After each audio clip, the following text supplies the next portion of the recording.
I don't understand how Forbidden Music was ever commissioned. It's not a good film.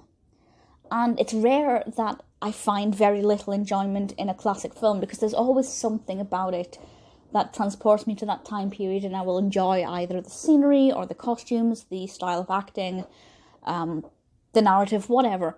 With this one, which is also known as Land Without Music, the 1936 film, I didn't really enjoy any aspect of it whatsoever. It's barely over an hour long.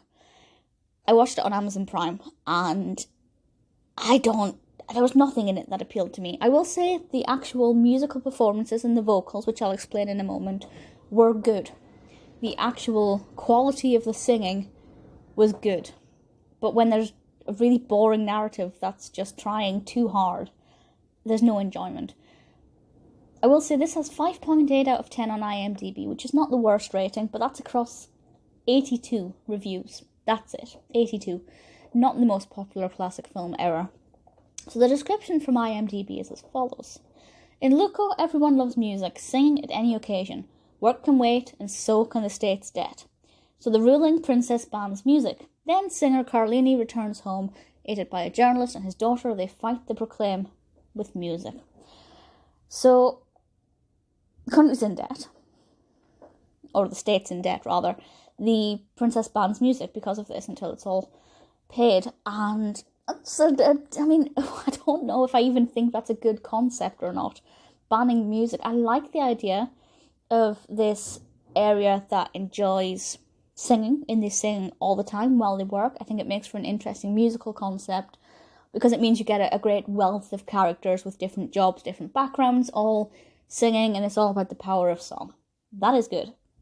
The fact that singing has been banned, because this is still this is a musical film, I have to point out, even though singing has been banned, singing does happen consistently throughout, just because of the way the narrative is.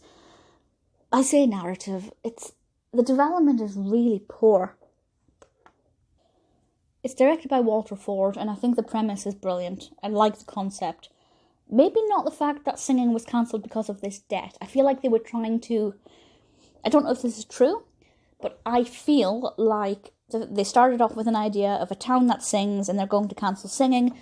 Why did they do that? They started storyboarding and coming up with ideas, and somebody said, because of a debt, they'll ban it. I don't know if that's how it was, but it feels like they were trying to find a reason behind it, which is essential. And the idea they came up with is rubbish. I don't know.